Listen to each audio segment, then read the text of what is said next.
รูบาอาจารย์พระสงฆ์สมณี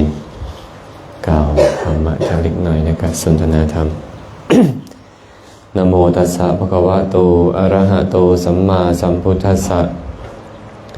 นะโมตัสสะภะคะวะโตอะระหะโตสัมมาสัมพุทธัสสะนะโมตัสสะภะคะวะโตอะระหะโตสัมมาสัมพุทธัสสะพระมุนีนาถเจ้าพระองค์ใดผู้ทรงกระทำกรรมอันกระทำได้ยากอย่างยิ่ง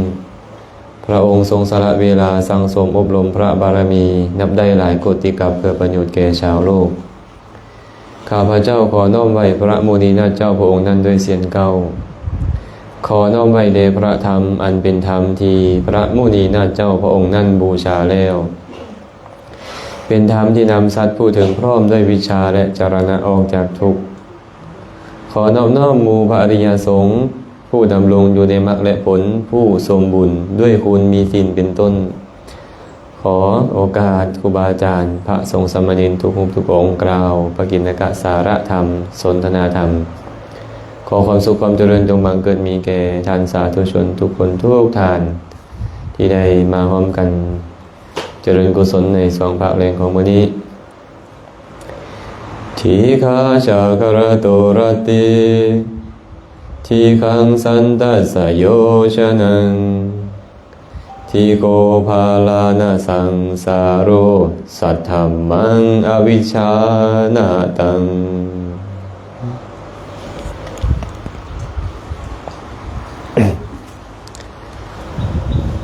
ก่อนอื่นมันก็ขออนุโมทนาบุญนำครอบครัวแม่บัววันพออยากอ่อนยังก็พิสมรแม่บัววันเนาะพร้อมด้วยลุงป้าน้าอาเป็นมิตรสหายที่มีศรัทธาอยากเจริญกุศลเสริญเสริญให้คณะพระเจ้าพระสงฆ์เข้ามาสู่ตระกูลให้กราบใบให้อาสนะลุกขึ้นไปต้อนรับถวายน้ำปานะวัตถุปัจจัยตามสมควรจะได้พร้อมกันฟังธรรมสนทนาธรรมในการต่อไปเป็นธรรมดาของสังสารวัฏนี้พระพุทธเจ้าบอกว่ามีแต่ทุกข์เกิดขึ้นทุกข์ตั้งอยู่ทุกข์ดับไปเว้นเสียจากทุกข์แล้วอย่างอื่นบ่มีพระพุทธเจ้าบอกแบบนี้ทุกข์อยู่บ่ตอนนี้พอทุกข์ยังได้อยู่ในเอามือค้ำแล้วมันสิบ่อยู่แล้วเนาะบางอย่างก็ได้ทุกข์อะไรคำว่าทุกข์เป็นชื่อของอย่างพระพุทธเจ้าบอกว่าทุกข์มีสองอย่างหนึ่งกายิกะทุกข์สองเจตสิกะทุกข์กายิกะทุกข์ก็คือทุกข์ทางกายความเจ็บปวดความทรมานทางกายความร้อนเกินไปหนาวเกินไปสัมผัสที่หยาบคายที่เผ็ดร้อนนี่เอิ้นว่ากายิกะสุขขออภัยกายิกะทุกข์ทุกข์ที่เป็นไปทางกายส่วนเจตสิกะทุกข์ที่เป็นไปทางใจเคยว่าเจตสิกะเป็นว่าเจตสิกก็คือสิ่งที่เป็นไปทางใจเจตสิกนี่เป็นทุกข์ก็เรียกว่าทุกข์ที่เป็นไปทางใจมีได้สองอย่างนี้ทุกข์ปรากฏว่าพวกเรามีสองอย่างนี้คือทางกายและจิตใจเมื่อมีทางกายและจิตใจก็เลยต้องมีทุกข์เห็นป่ะบางคนอาจจะมีความเห็นแย้งขึ้นมาว่าอ้าวตอนยิ้มตอนหัวดิอาจารย์มันบ่เป็นสุขบ่ตอนกินอย่างแซ่บๆได้กินหอมๆมันบ่เป็นสุขบ่อาจารย์ความสุขแปลว่าอย่างความสุขนี่สุขขังเนี่ยแปลว่าคุดทิ่มเสียเสิ่งความทุกข์สิ่งที่คุดความทุกข์ทิ่มเอิ้นว่าสุขเขาเรียกว่าสุขขังเนาะอันใดทนได้ง่ายเขาเอิ้นว่าสุขอันใดทนได้ยากเขาเอิ้นว่าทุกข์สิ่งที่ต้องอดทนนี่สุขหรือทุกข์ทุกข์นั่นแหละเห็นป่ะต่างแต่ว่าอดทนได้ง่ายเขาเอิ้นว่าสุขอดทนได้ยากเขาเอิ้นว่าทุกข์ทุกข์จึงมีอยู่3ประเภทอีก3ประเภทมีอย่างไร1ทุกขะทุกข์2 วิปริณามทุกข์สามสังขารทุกข์ทุกขะทุกข์คันแปลเป็นภาษาบ้านเฮาก็คือทุกเฮงทุกให้ทุกขะทุกข์นี่นะคือความทุกข์ทางกายและความทุกข์ทางใจคืออย่างแน่ความทุกข์ทางกายก็เจ็บปวดห้อนแข็งเป็นต้นเป็นว่าเหลือพยาธิบาดเหยาที่เกิดขึ้นนี่เอิ้นว่าทุกข์ทางกายที่มันทนได้ยากสิ่งที่ทนได้ยากทางกายเอิ้นว่าทุกข์ทางกายนะทุกเฮงทุกให้เพิ่นนี่นะบางคนให้เห็นบ่บางคนห้องบางคนต้องตัดอวัยวะทิ่มบางคนต้องฆ่าตัวตายก็มีทุกขะทุกข์ทุกขะทุกข์ทุกเฮงทุกให้ทางใจเด้ความโกรธความบ่พอใจเกิดขึ้นทางใจเพิ่นว่าทุกขะทุกทางใจทุกเฮงทุกให้ทางใจเนาะแต่ว่าทางใจนี่นะมันบ่ได้มีแต่ทุกข์แม่นบ่บางเทื่อก็เป็นสุขเนาะบางเทื่อก็เป็นกลางๆแต่ว่าสิ่งใดก็ตามเมื่อเปลี่ยนแปลงแล้วเป็นเหตุให้เกิดทุกข์ก็เอิ้นว่าทุกข์คือกันความสุขก็ชื่อว่าทุกข์เอิ้นว่าวิปริณามทุกข์แปลว่าเมื่อมันเปลี่ยนแปลงแล้วเป็นเหตุให้เกิดทุกข์เคยมีลาภหายทุกข์บ่ตอนมีลาภสุขบ่ความสุขนั้นหายไปทุกข์แล้วบัดนี้เคยมียศมีสุขว่าตอนมียศมีมันหายไปเด้ทุกข์แล้วเคยมีสรรเสริญภายหลังกันสรรเสริญหายไปถูกนินทาทุกข์เห็นป่ะเคยมีความสุขภายหลังมาสุขหายไปทุกข์มันก็เกิดขึ้นฉะนั้นนี่แหละเอิ้นว่าวิปริณามทุกข์ทุกข์เพราะการเปลี่ยนแปลงมันเปลี่ยนแปลงไปเลยก็เลยเป็นเหตุให้ทุกข์เกิดขึ้นปราศจากได้จากคนบ่พบเขาปราศจากบ่ได้เนาะ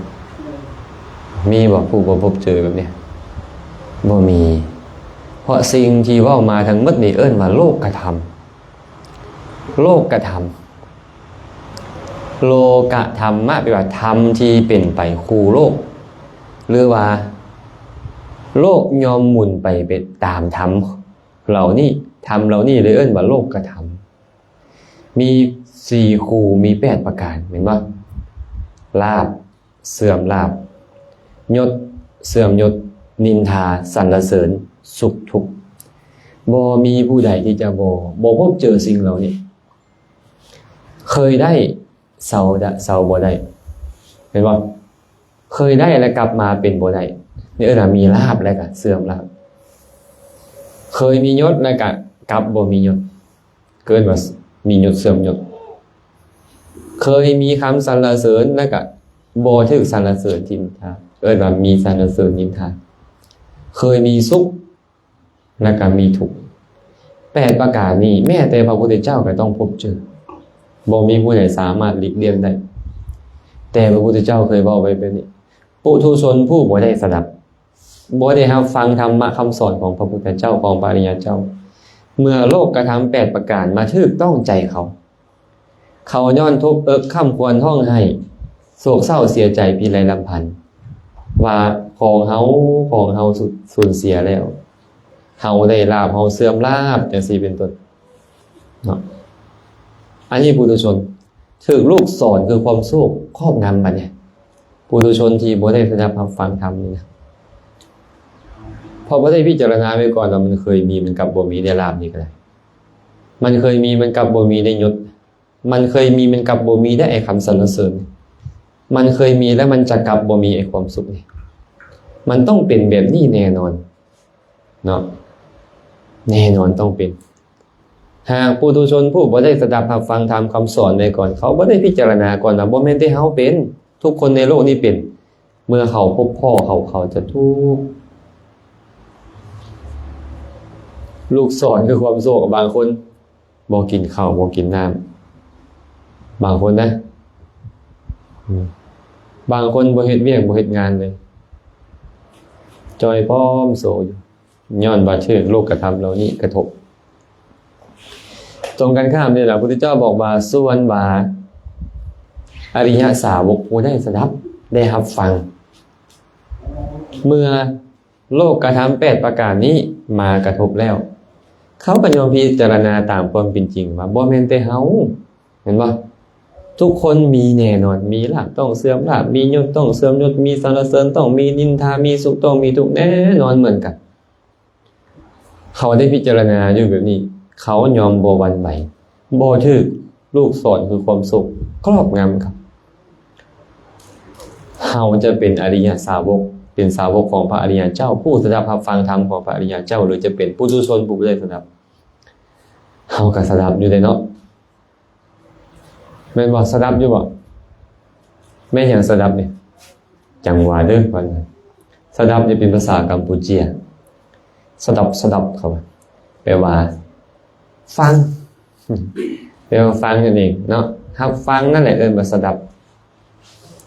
ฉะนั้นพวกเราต้องพบเจอมันแน่นอนเนี่ยความเปลี่ยนแปลงนี้เรียกว่าวิปริณามทุกข์สุดท้ายนี่ล่ะสังขารทุกข์ทุกข์ประจำสังขารทางกายนี่ก็คือกันได้เนี่ยเกิดขึ้นตั้งอยู่ดับไปจิตใจเด้ความเป็นกลางๆเกิดขึ้นตั้งอยู่ดับไปบ่ทั้งหมดเลยฉะนั้นทุกสิ่งทุกอย่างนี่นะมันเกิดขึ้นตั้งอยู่ดับไปเกิดขึ้นตั้งอยู่ดับไปเลยชื่อว่าเป็นสังขารทุกข์สังขารทุกข์มีอย่างอื่นจากนี้บ่ล่ะบัดนี้บ่พระเจ้าได้บอกว่ามีแต่ทุกข์เท่านั้นที่เกิดขึ้นทุกข์ตั้งอยู่ทุกข์ดับไปแม้แต่ความสุขนั้นก็รวมลงในทุกข์แล้วมันบ่มีอีหยังเลยที่ตั้งอยู่เที่ยงแท้ถาวรบ่มีมันมีความเปลี่ยนแปลงอยู่เสมอบุคคลใดยอมรับความเปลี่ยนแปลงมันได้ปฏิวัติตามความเปลี่ยนแปลงมันได้ทุกหน่อยลงบุคคลใดยอมรับความเปลี่ยนแปลงบ่ได้ทุกหลายแน่นอนพวกเราก็เลยต้องฟังธรรมพิจารณาธรรมหิ้นตองธรรมนำธรรมะมาปฏิบัติพิจารณาเห็นอยู่เสมอซึ่งความเปลี่ยนแปลงของสังขารทั้งหลายทุกข์ของพวกเขาจะหน่อยลงเจ้าจะเป็นเจ้าฟ้ามหากษัตริย์ก็ตามเจ้าจะเป็นคนสั้นกลางสั้นต่ำก็ตามเจ้าจะเป็นบุคคลใดบุคคลหนึ่งก็ตามในโลกเนี่ยหากเจ้าเข้าใจสภาพความเป็นจริงของธรรมชาติแล้วรับกับมันได้ยอมรับมันได้เศร้าทุกข์ยอมรับบ่ได้แล้วทุกข์แน่นอนเฮาบ่มักไอ้เจ็บขาเฮาจะทุกข์ย้อนเจ็บขาคันเฮายอมรับมันได้ว่ามันเป็นธรรมดาแบบนี้ความทุกข์จะน้อยลงทันทีเลยเนาะฉะนั้นเฮาก็เลยต้องพยายามเข้าใจธรรมะเข้าใจความเป็นจริงและอยู่กับมันเพราะมันต้องเป็นแบบนี้เมื่อเราต้องการฝืนความเป็นจริงของมันพวกเราจะทุกข์เนาะทุกข์แน่นอนสรุปแล้วนี่เรายังต้องทุกข์อีกดนบ่เนี่ยอีกดนตอนนี้ก็ทุกข์มื้ออื่นก็สิทุกข์มื้อฮื้อก็สิทุกข์ปีหน้าต่อไปก็สิทุกข์แม้แต่ชาติต่อไปก็ยังจะทุกข์อยู่เพราะเรายังบ่ถึงที่สุดทุกข์เนาะอาตมาเลยยกคาถาขึ้นมากล่าวในส่วนเบื้องต้นนั่นแหละว่าทีฆาชาครโตรติทีขังสันตัสสะโยชนังทีโคภาลานะสังสาโรสัทธัมมังอวิชชานะตังกลางคืนยาวนานสำหรับคนนอนบ่หลับโยชน์ยาวไกลสำหรับคนเมื่อยล้าสังสารวัฏบัดนี้ทีโคภาลานะสังสาโรสังสาโรแปลว่าสงสารคือการท่องเที่ยวไปการท่องเที่ยวไปแบบใดล่ะเที่ยวพบนี่สู่พบใหม่พบนี่สู่พบใหม่พบใหญ่พบน้อยพบใหญ่พบน้อยในสังสารวัฏสัทธัมมังอวิชชานะตังของคนที่บ่ฮู้อวิชชานะตังเป็นของคนทั้งหลายที่บ่ฮู้สัทธัมมังซึ่งพระสัทธรรมคนที่บ่ฮู้แจ้งพระสัทธรรมเนี่ยสังสารวัฏของเขายาวนานแน่นอนพระพุทธเจ้าตรัสแบบนี้ถ้าเราพิจารณาตามกลางคืนยาวนานสำหรับ คนนอนบ่หลับคันคนนอนหลับเด้คือแจ้งไว้แท้เป็นปะตื่นเดี๋ยวสอดแจ้งเนาะคันคนนอนบ่หลับเจ็บป่วยแดดซะเจ็บหัวโมเก้าเจ็บท้องเจ็บไส้บ่เหลือนอนบ่หลับดิ้นไปดิ้นมาอยู่ปานใดสิแจ้งปานใดสิแจ้งอยู่เป็นบ่ยาวไกลคืนเดียวเหมือน2 คืน 3 คืนอันสำหรับคนนอนบ่หลับนี่นะเพิ่นเลยบอกว่าทีคาชาคารโตรติทีคาแปลว่ายาวแปลว่ายาวชาคารโตของบุคคลผู้บ่หลับชาคาระแปลว่าผู้บ่หลับผู้ตื่นเนาะรติแปลว่ากลางคืนกลางคืนนี่ยาวยาวนานสำหรับคนนอนบ่หลับทีคังสันตัสสะโยชนังโยชนังเป็นวันโยชน์โยชน์นี่เป็นเครื่องหมายการใส่เว้าถึงหนทางโยชน์หนึ่งโดยปกติแล้วก็ประมาณ16 กิโลคันคนมีเหือมีแฮงดี16 กิโลนี่เป็นเรื่องธรรมดาบ่ธรรมดาเนาะอีกไกลว่านี่ที่ฮอดปากลายประมาณ50 ลักนี่แหละธรรมดาคันเมื่อยแล้วดิยังไกลบ่ที่ฮอดปากลาย10 ปลายลักนี่แหละโอ้ยคือไกลแท้คนเมื่อยล้าแม่นบ่พระพุทธเจ้าเลยบอกว่าเนี่ย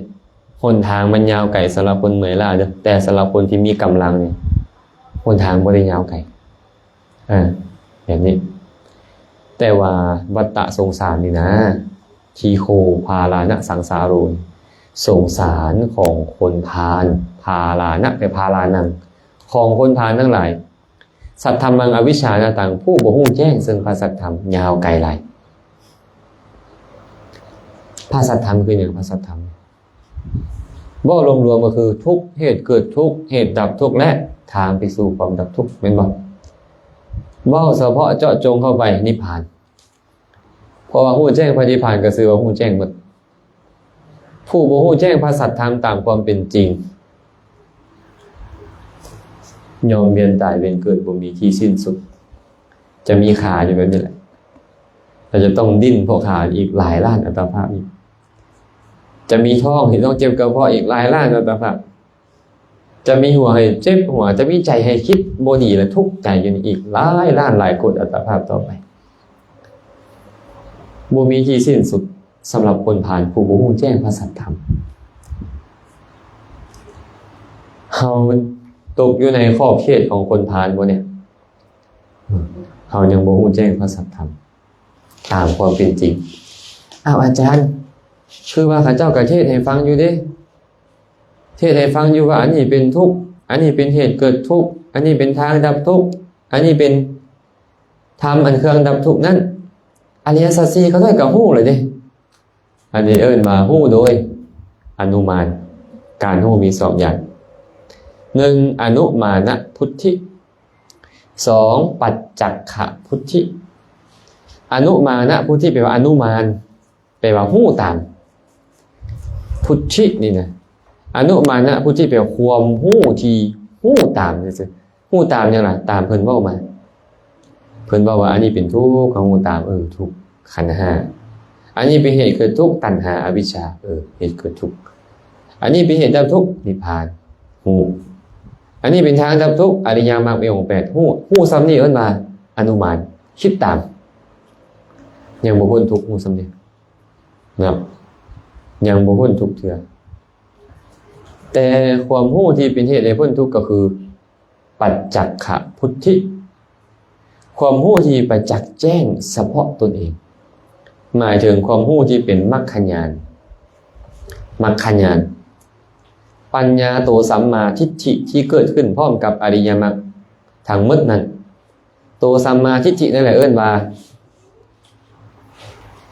มรรคญาณนะมรรคญาณคือมรรคปัญญามรรคสัมมาทิฏฐิอันเดียวกันฉะนั้นปัญญาตัวนี้ยังบ่เกิดขึ้นตราบใดพวกเราก็บ่พ้นทุกข์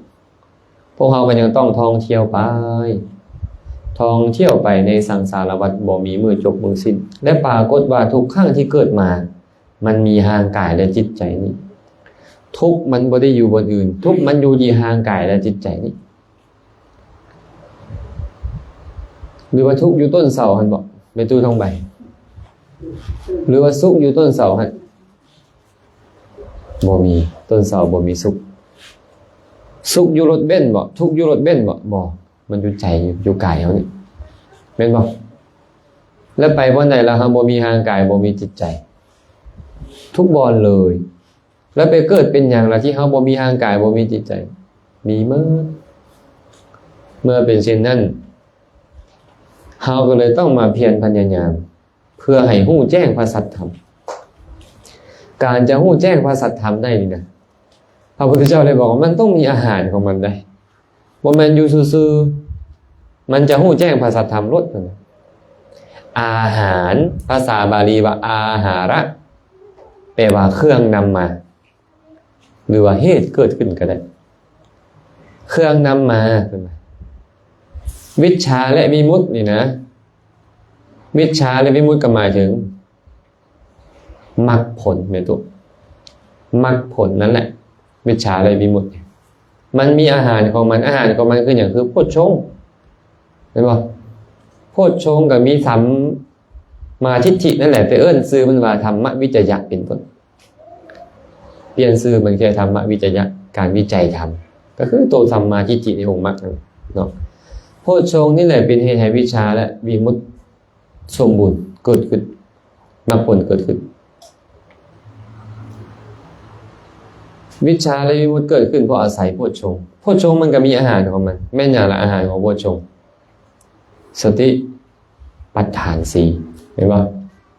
สติปัฏฐาน4ข้อใดข้อหนึ่งก็ตามแหละที่เจริญอย่างดีแล้วโพชฌงค์สมบูรณ์สติปัฏฐาน4ก็มีอาหารแม่นอย่างไรสุจริต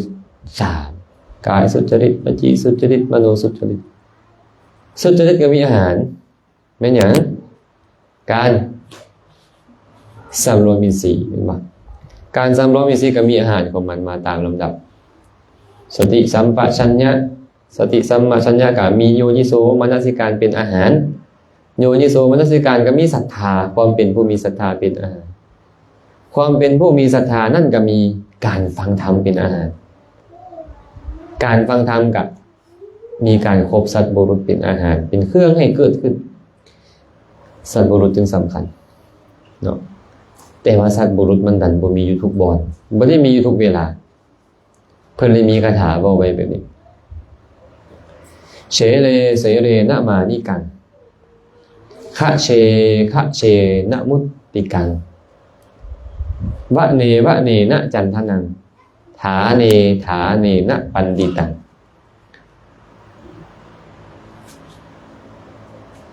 แก้วมณีบ่ได้มีอยู่ทุกภูผาคดมุกดาบ่ได้มีอยู่ทุกตัวสร้าง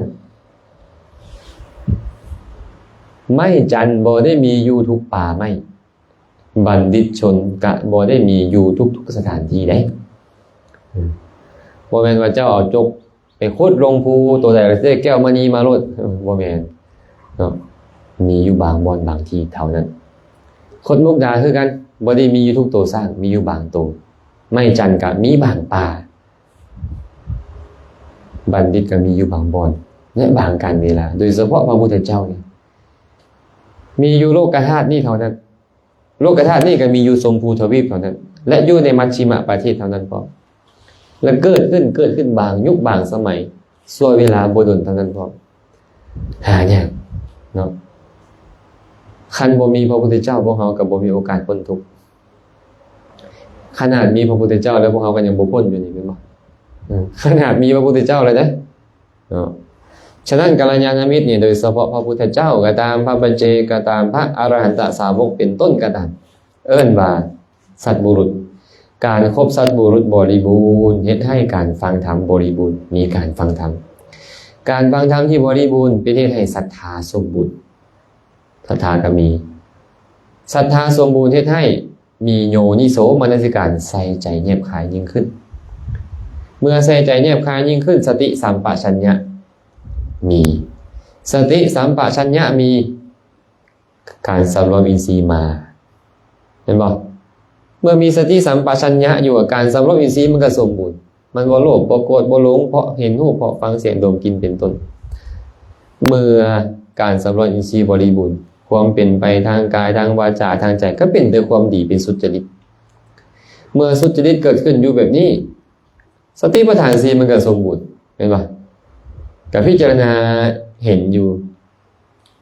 ว่ามันบ่ใช่เป็นทุกข์เป็นอนัตตาได้โพชฌงค์องค์ของการตรัสรู้กลับมาเมื่อโพชฌงค์สมบูรณ์วิชชาและวิมุตติปัญญาก็ตามสมาธิก็ตามที่เกิดในมรรคในผลเหมือนกันสมบูรณ์เห็นแจ้งพระสัจธรรมอาหารของมันต้องมาแบบนี้เลย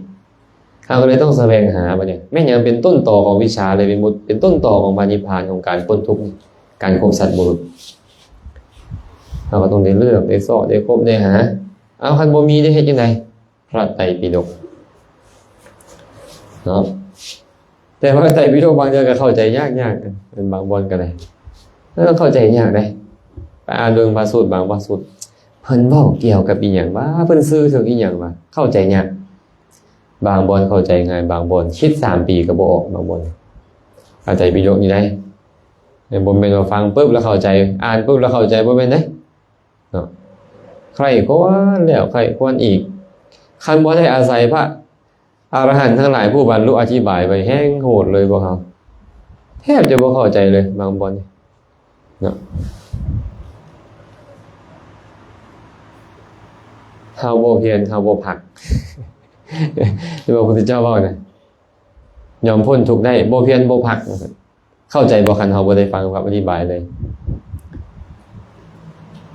บ่เข้าใจแล้วเนาะใส่พระเจ้าคือสรรเสริญความเพียรอยู่ซั่นน่ะต้องเพียรตัวจึงพ้นทุกข์ได้อันนี้บ่เพียรบ่พักแล้วว่าพ้นทุกข์คันบ่ฟังคำอธิบายจังได๋ก็บ่เข้าใจเนาะเฮาก็เลยต้องอาศัยผู้ที่เพิ่นเข้าใจอธิบายไว้แน่ป่านนั้นก็ยังเข้าใจยากตื่มอีกบางเทื่อขนาดฟังเลยนะโตเพิ่นก็อธิบายตื่มแล้วก็ยังบ่เข้าใจอยู่เอากับสติปัญญาของกระต่ายนะอยากจะไปคิดความลึกของมหาสมุทรขากระต่ายคืบเดียวฮอดบ่คืบอย่าไปยังฮู้มหาสมุทรมันก็ยากเนาะต้องอาศัยผู้ใดล่ะอาศัยคนที่เขาเคยยังฮู้มหาสมุทรอย่างเช่นปาอานนท์บอกปาติมิติมิงคละเป็นต้นมาบอกสู่ฟังเห็นป่ะหรือว่าพระพุทธเจ้าเป็นต้นนั่นแหละเพิ่นฮู้แล้วเพิ่นบอกสู่ฟังมันก็จะสิฮู้ได้ภาษากระต่ายมันก็บ่สามารถฮู้ได้พวกเรานี่เหมือนกระต่ายเกิดภายซอยศาสนาปัญญาก็น้อยเหมือนกับขาสั้นๆของกระต่ายจะยังฮู้ความลึกซึ้งของศาสนาดีเลิศนี่ก็ยากอยู่แต่บ่ได้หมายความว่าเกินความพยายามมันก็ต้องอาศัยผู้ที่ฮู้นั่นแหละมาเว้ามาว่ามาอธิบายให้ฟังผู้ที่เพิ่นฮู้แล้วความลึกซึ้งของศาสนาเป็นจังได๋เป็นผู้ใดแล้วฮู้แล้วก็สาวกผู้เดินตามพระพุทธเจ้านั้นฮู้แล้วก็มาเว้ามาว่าสู่พวกเราฟังแต่ก็บ่ได้ว่ามีอยู่ทุกเวลาทุกสถานที่มันก็เลยยากมันก็เลยยากอยู่ก็ขอให้เราพยายามเนาะแสวงหากัลยาณมิตรแสวงหาสัตบุรุษเข้าไปคบไปเสพนั่นจะเป็นปัจจัยให้พวกเราได้ฟังธรรมเมื่อได้ฟังธรรมแล้วศรัทธาโยนิโสมนสิการสติสัมปชัญญะการสำรวมอินทรีย์สุจริตสติปัฏฐานโพชฌงค์ก็จะสมบูรณ์ไปตามลำดับวิชาและวิมุตติก็เกิดขึ้นได้ในที่สุดก็บ่ต้องมาเวียนว่ายในสังสารวัฏนี้อีกเพราะการเวียนว่ายในสังสารวัฏนี้เป็นทุกข์หลายสันไหนนะพระพุทธเจ้าบอกว่าถ้าหากว่ามีคนมาบอกแบบนี้ว่าท่านผู้เจริญมีบุรุษเอาเหลาที่ทาด้วยน้ำมันอย่างดีมาแทงเข้าไปในหน้าอกของเจ้าเนี่ยตอนเศร้า100 เล่มตอนสวย100 เล่มตอนแรง100 เล่มแล้วบอกว่าทานผู้เจริญทานทึกเหล่านี้เสียบลงไปในหน้าอกเนี่ยเมื่อละ300 เล่มเนี่ยมีชีวิตอยู่100 ปีแล้วท่านจะบรรลุพระนิพพานผู้ใดมีความประสงค์ต้องการพระนิพพานจงรับเอาเถิดข้อนั้นเพราะเหตุใดเพราะว่าสังสารวัฏที่เขาเวียนตายเวียนเกิดผ่านมานี่นะความทุกข์ที่เกิดขึ้นน่ะมันหลายกว่ากันเอาเหลามาแทงนี่นะมันหลายกว่าหันบ่ได้ การเปรียบเทียบเลยไอการทึกลาวแทงซ้ำ300เล่มแต่ละมือนี่นะความทุกข์ที่เกิดขึ้นในสังสารวัฏนี่นะมันเฮงกว่านี่แหละให้ฮับเอารถคันมาทึกลาวแทง300เล่มแต่ละมือจน100 ปีแล้วบรรลุพระนิพพานนี่นั่นซื่อแหวฮู้ว่าความทุกข์ในสังสารวัฏมันนับประมาณบ่ได้และเฮายังยินดีอยู่ตอนนี้เห็นบ่เป็นหยังจังบอกว่ายินดีอยู่สาธุเด้อจะเห็นบุญเนาะขอให้ข้าพเจ้าได้เกิดเป็นเจ้าคุณมุนนายได้เกิดในสวรรค์ชั้นฟ้ามีเงินมีทองมียศถาบรรดาศักดิ์เพิ่นว่าบางทีก็สมปรารถนาเนาะบางทีก็บ่สมปรารถนาสมมุติว่าไม่ออกบ่วันปรารถนาว่าขอให้รวยขอให้มียศถาบรรดาศักดิ์ขอให้มีแต่คนยอสรรเสริญขอให้มีแต่ความสุขไม่ออกบ่วันได้ตามปรารถนาแต่มีลาภมันเสื่อมลาภบ่แน่นอนเขาบอกกันในส่วนเบื้องต้นบ่มียศเสื่อมยศบ่เสื่อมยศมีสรรเสริญมีนินทาบ่มีนินทามีสุขต้องมีทุกข์บ่ทุกข์มันจะเล่นงานเขาตามหลังมันแบบนี้พระพุทธเจ้าเลยบอกว่าชีโคภารานะสังสารุสังสารวัฏคือการเวียนตายเวียนเกิดเวียนทุกข์ของคนผ่านผู้บ่ฮู้แจ้งพระสัทธรรมทั้งหลายเนี่ยยาวไกลหลายเด้ออย่างอีกจักชาติบ่ต้องเว้าต่ออีกจักชาติอีกจักกับบ่ฮู้เลยพระพุทธเจ้าเลยบอกว่าคนพาลนะผู้ที่ถูกอวิชชาครอบงำถูกตัณหาซักดึงไปการเวียนตายเวียนเกิดของเขาเบื้องต้นเบื้องปลายบ่ปรากฏเลยเกิดมาชาติแรกตอนไหนและชาติสุดท้ายตอนไหนบ่ปรากฏทุกข์บ่ชาตินี้ตอนยังน้อยคือบ่เห็นเป็นตาทุกข์จังน้อยนะครับม้วนตอนยังน้อยเคยน้อยเมื่อสุคนเป็นบ่เป็นในตอนยังน้อยขี้ตุ่มกะลาดลงน้ำของก็ม้วนเอาแท้เอาว่าเนาะบาดใหญ่ไปแล้วนั่งขี่รถดันคุยเสื้อทุกนอนอยู่เทิงเตียงทองคำทุกบ้านมันคือปึกกวนตอนยังน้อยเลยเด็กน้อยมันคิดจังไดลองไปคิดคือเด็กน้อยดิเด้อเด็กน้อยมันคิดจังไดมันยังจังบ่ทุกข์มันปล่อยวางเด็กน้อยผิดกันสิเป็นสิตายจับมาขามไปหากันคนละหน่วยจ้ำเกลือน้ำฝ่ามืออันเดียวกันกอดคอกันไปคือเก่าแม่นบ่แม่บ่มันอันนี้จังอันถือเนื้อถือตัวละไอ้ผิดกันกูบ่ยอมขออภัยเว้าคำหยาบฮอดสายก็ฮอดขึ้นห้องขึ้นศาลก็เอามึงสิทันใดมึงว่าพุ่นน่ะ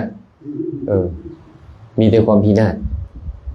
บาดเจ็บน้อยก้อนหินฟาดหน้าผากกันแตกพุ่นน่ะกินข้าวใบเกลือน้ำกันโอ้ยกอดคอกันเป็นเซี่ยวหักแพงกันคือเก่าเขาคิดเนี่ยได้เด็กน้อยนะอาตมาว่าเด็กน้อยฉลาดกว่าผู้ใหญ่นี่ได้นี่เป็นบอกผมไม่ออกว่าฉลาดตัวเขาบอกปล่อยให้ตัวเองทุกข์ดนนะไอ้คนปึกนี้อันปล่อยให้ตัวเองทุกข์ดนเป็นว่าไอ้พวกหามันก็จะสู้ปึกเด้อให้ฉลาดคือเด็กน้อยมันมีความสุขได้ตอนที่ยังน้อยเนี่ยแบบเขาปล่อยเขาวางเลยเนาะตอนยังน้อยก็เลยเหมือนกับมีความสุขแต่ว่าทุกข์บ่ทุกข์คือเก่านะแต่ว่าเขาบ่คิดอีกอย่างหลายเขาเลยบ่ค่อยทุกข์กันนะเด็กน้อยเนาะบัดพ่อแม่นี่นะบ่มีข้าวสิกินแล้วทุกข์ละเด็กน้อยนี่โอ้ยเขาบูอีโนอีเน่เลยว่าที่มีข้าวกินแต่บ่มีข้าวกินเห็นบ่พ่อแม่เป็นหนี้เป็นสินเขาบ่ดอกพวกเนี้ยเพราะเขาไม่ได้ใส่ใจเรื่องนี้เพื่อนเลยมีคำว่าไว้นี่ว่ายามวัยเยาว์เห็นโลกแสนสนุกพอหนุ่มสาวก็เห็นสุขทุกคำเศร้าวัยกลางคนจึงเห็นสุขเห็นทุกข์คระเข้าปะปนกันพอแกงอมจึงหู้เข้าโลกล้วนอนิจจาตอนยังน้อยนี่โอ้ยมีความสุขโดยเส้นเดียวสุขขนาดเกิดขึ้นมาในโลกนี้ตอนยังน้อยเนาะเพิ่นเลยบอกว่ายามวัยเยาว์เห็นโลกแสนสนุกพอเป็นหนุ่มเป็นสาวก็หลงสุขทุกคำเศร้าเพิ่นมีความสุขหลายอันหนุ่มสาวเพิ่นนะสุขหลายเศร้าก็สุขสวยก็สุขแรงก็สุขเที่ยวเล่นเที่ยวกินเที่ยวม่วนพวกเพิ่นน่ะเนาะพอวัยกลางคนมาเป็นอะไรบัดนี้โอ้ทุกกับสุขมันเริ่มปะปนกันเลยได้นี่เลยมันบ่เป็นมีแต่สุขได้นี่เป็นว่า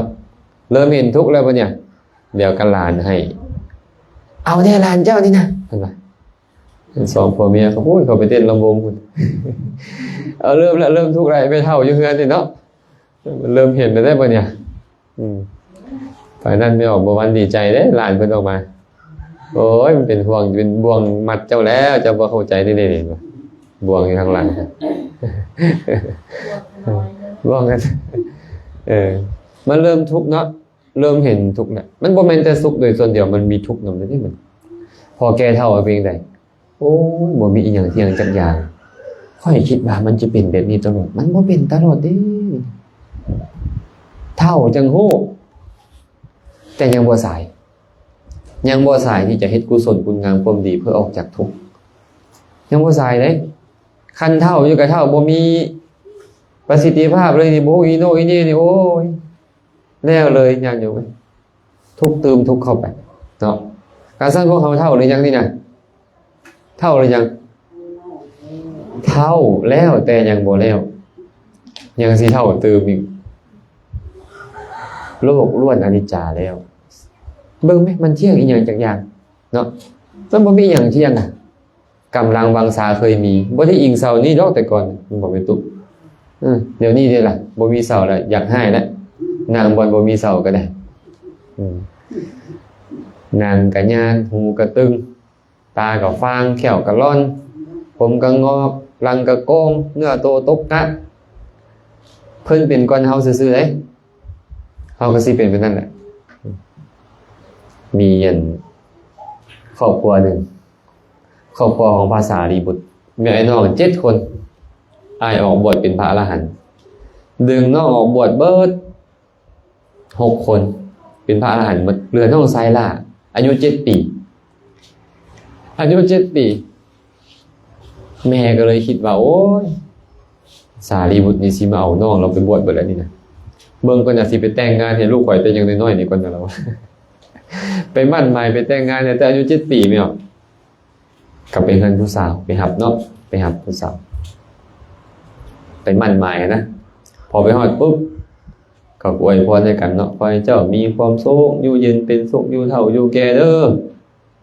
อมีตู้ทวดเพิ่นติน่ะยาทวดเพิ่นน่ะนะเขียวก็บ่มีละเหลือเล่มเดียวให้ตู้เขียวก็เหลือเล่มเดียว30กว่าเล่มเหลือเล่มเดียวตากับฟางหนังกันยานเนื้อโตตกกะผมงอกหลังกงมีมือถือไม่เท่าขอให้เจ้าอยู่เฒ่าอยู่แก่เด้อให้ซ้ำเมญาเมทวดนี่เด้อเพิ่นเดี๋ยวเบิ่งป้าคันเฒ่าเลยเป็นนี่ค่อยก็บ่เอาแล้วเราว่าแขวก็บ่มีวิทยุไหนเนาะเป็นตู้เนาะ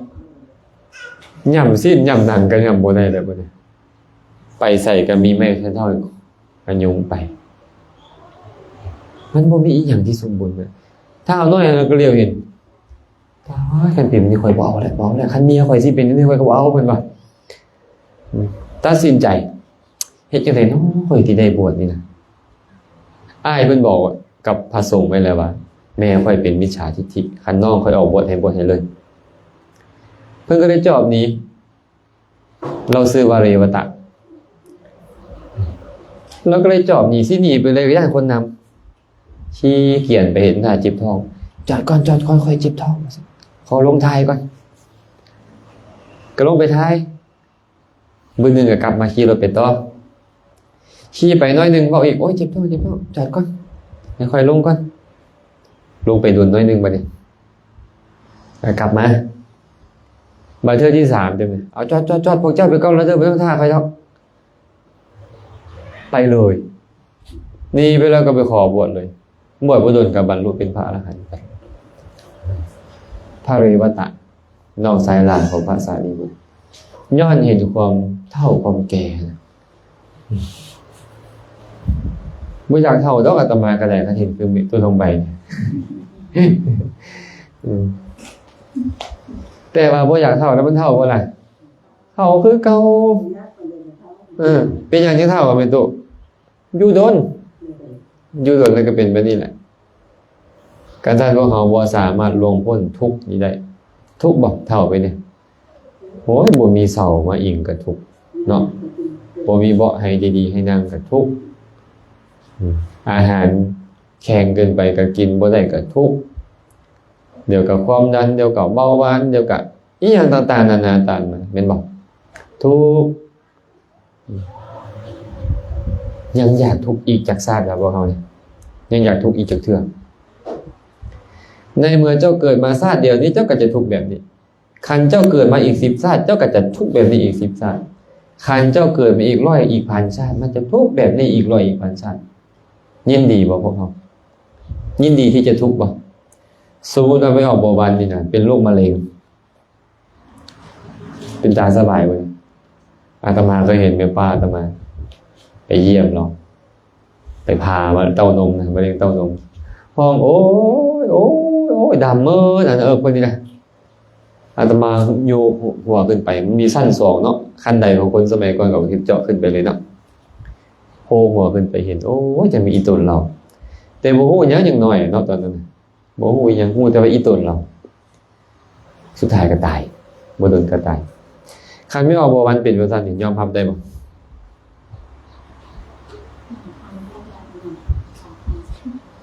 เป็นตาสบายบ่เป็นมะเร็ง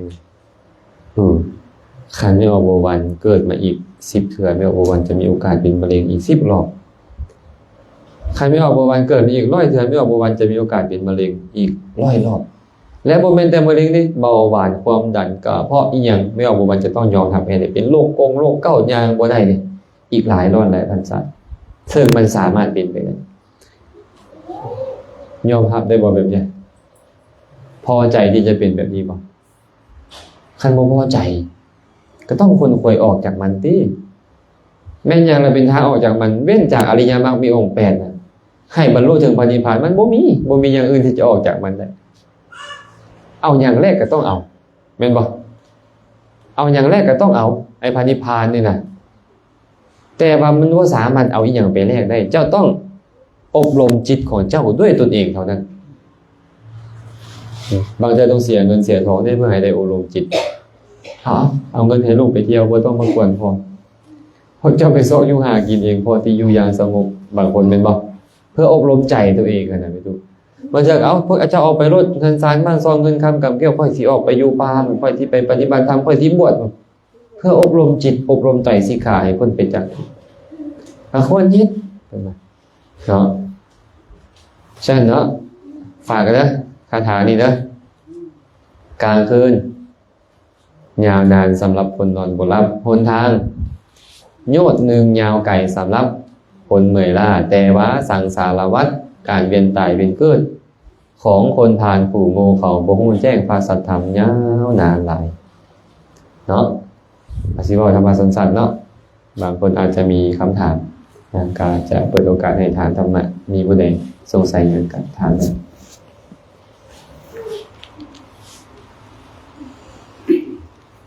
มีบ่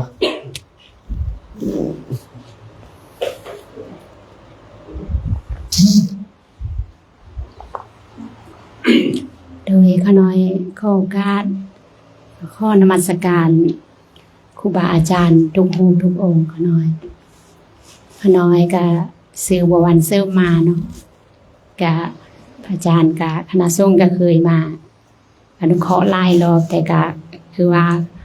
คือบ่อิ่มเนาะข้าน้อยหันคิดว่าทุกข์เนาะทุกข์เกิดขึ้นพุทธตั้งอยู่ก็ดับไปแต่ว่าโดยเหตุปัจจัยของเฮาถ้าว่าเฮายังอยู่ในสภาพแบบนี้การที่จะเฮ็ดให้ได้เต็มที่มันก็บ่สามารถเป็นไปได้แต่ว่ามีกรณีใดบ่ถ้าว่าเฮาต้องพบเจอกับสิ่งที่มากระทบเพราะว่าเป็นคฤหัสถ์เนาะค่ะเนาะต้องได้ซอกอยู่หากินมีครอบมีครัวมีลูกมีหลานการจะฝึกจิตตัวเองให้มันได้ดีอย่างที่เพิ่นนั้นเงาใหม่นั้นเฮือนว่างก็เป็นไปได้ยากขอความอนุเคราะห์พระอาจารย์ช่วยแนะนำกันหน่อยมีวิธีใดเพราะว่าทุกข์ก็ฮู้อยู่ว่ามันทุกข์ก็อยากหลีกจากทุกข์อยู่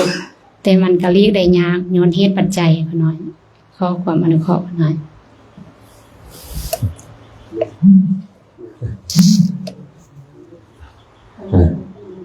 เฮ็ดจังได๋เนาะอยากประพฤติปฏิบัติ ให้ได้สมบูรณ์ให้ดีที่สุดแต่ว่าโอกาสจะออกไปสู่เฮือนว่างสู่เงาไม้ไปบรรพชาเป็นต้นมันก็บ่มีมันจำเป็นต้องได้อยู่ในสภาพของความเป็นคฤหัสถ์ผู้อยู่ของเฮือน